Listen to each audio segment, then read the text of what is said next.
মাজুলীত পানীয়ে বিপদ মাতিছে এখন গাঁৱলৈ। মহৰিচুক গাঁৱত পানীৰ বাবে দুৰাৰোগ্য ৰোগত আক্ৰান্ত হৈছে এতিয়া বহুজন। আৰ্ছেনিকযুক্ত বিষাক্ত পানী সেৱনৰ ফলত এতিয়া কৰ্কট ৰোগে দেখা দিছে গাঁওবাসীৰ মাজত।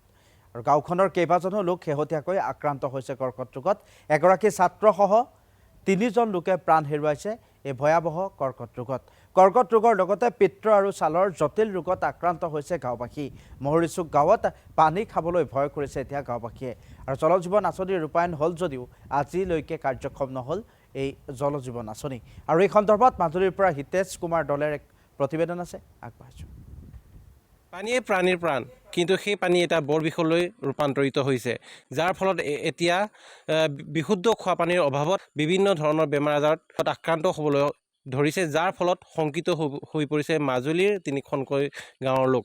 মই এটা উপস্থিত আছোঁ মাজুলীৰ মহৰিচুক গাঁৱত। আৰু ইয়াতে যিহেতু জল জীৱন মিছনৰ আঁচনিৰ জৰিয়তে যি আচলতে প্ৰায় ১ কোটি টকা ব্যয়েৰে যি পানী যোগানৰ আঁচনি নিৰ্মাণ কৰিছিল, সেই পানী যোগান আঁচনিৰ যি বিশুদ্ধ খোৱা পানীৰ ব্যৱস্থা কৰিছিল, কিন্তু আজি পৰ্যন্ত এটুপি খোৱা পানী এইসকল বা মহৰিচুক গাঁৱৰ ৩খন গাঁৱৰ লোকে পানী পাবলৈ সক্ষম নহ'ল, যাৰ ফলত গাঁওখনত এতিয়া বিভিন্ন ধৰণৰ দুৰাৰোগ্য ৰোগত আক্ৰান্ত হ'বলৈ ধৰিছে।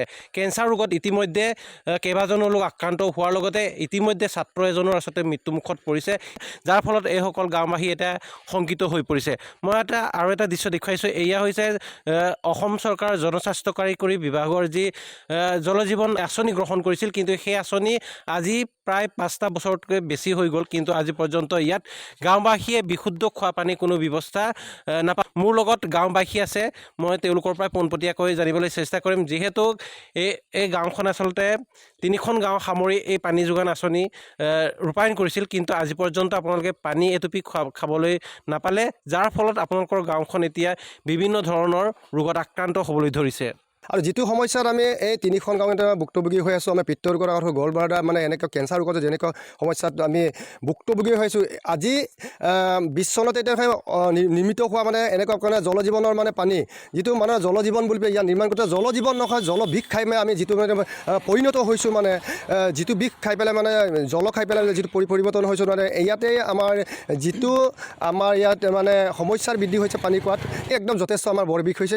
ইয়াতে আমাৰ যথেষ্ট মানে আৰ্ছেনিকৰ একদম মূল ঘাটিটোৱে হ'ল আমাৰ নামনি এলেকাৰ এই আৰ্ছেনিকযুক্ত মানে পানী যথেষ্ট মানে পৰিমাণে বেছি হৈ আছে ইয়াত। আজি আমাৰ খুব মানে দুখৰ বিষয়, আজি যোৱা দুমাহমানৰ পৰা প্ৰায় ইয়াতে ডিটেক্ট হৈছে কেঞ্চাৰ। সেইটোৰ ফলত আজিলৈকে 2জনমান মানুহৰ এতিয়ালৈকে আমাৰ মৃত্যু হৈছে, আপোনালোকে জানেই। তো সেইটোৰ কাৰণে আমি ভাবিছোঁ চৰকাৰক বা জিলা প্ৰশাসনক আমি অনুৰোধ কৰিছোঁ, সেই পানী যোগান আঁচনিটো আৰু কাৰ্যক্ৰম কৰাকৈ ভালকৈ সেই 15 দিনৰ ভিতৰতে কাৰ্যক্ৰম কৰক। তো আমি বাৰে বাৰে কোৱাৰ পাছতো এতিয়ালৈকে বিভাগীয় কৰ্তৃপক্ষও এতিয়ালৈকে ইয়ালৈ আহি চৰজমিন কৰা নাই। হয়, এনেধৰণে আচলতে বিভিন্ন ৰোগত আক্ৰান্ত হ'বলৈ ধৰিছে গাঁওখনত খোৱা পানীৰ পৰা উদ্ভৱ হোৱা, যিহেতু তেওঁলোকে বিশুদ্ধ খোৱা পানী আজি পৰ্যন্ত এটুপি নাপালে, যাৰ ফলত কেঞ্চাৰৰ পৰা ধৰি বিভিন্ন ধৰণৰ আক্ৰান্ত হৈছে। কি ক'ব? এতিয়া কেঞ্চাৰ গোটেইগাল গাঁৱতে মানে ভ্ৰমি গৈছে। এতিয়া মানে আমি বহুত শংকিত হৈছোঁ। আমাৰ ৰাইজে এতিয়া টিউবৱেলৰ পানী খাবলৈও বেয়া পোৱা নাই, মানে এতিয়া নদীৰ পানী খাবলৈও নদী নাই। এতিয়া যি অৱস্থা হৈছে, আমি মানে বহুত শংকিত আছোঁ। হয়, এনেধৰণে এই গাঁওবাসী এতিয়া শংকিত হৈ জীৱন পাৰ কৰিব লগা হৈছে, কাৰণ তেওঁলোকৰ বাবে এতিয়া যি আচলতে পানীয়ে আচলতে পানীৰ প্ৰাণ বুলি কোৱা হয়, কিন্তু সেই পানী এতিয়া বৰ বিষলৈ পৰ্যবসিত হৈছে। কাৰণ জল জীৱন আঁচনি যি আচলতে জনস্বাস্থ্য কাৰিকৰী বিভাগে যি ইয়াত আঁচনি ৰূপায়ণ কৰিছিল, সেই আঁচনি ৰূপায়ণ কোটি কোটি টকা ব্যয় কৰিছিল যদিও কিন্তু আজি পৰ্যন্ত ইয়াত এটুপি খোৱা পানী নাপালে, যাৰ ফলত এতিয়া মহৰিচুক অঞ্চলৰ প্ৰায় ৩খনকৈ গাঁৱৰ লোকে এতিয়া দুৰাৰোগ্যত আক্ৰান্ত হোৱা দেখিবলৈ পোৱা গৈছে।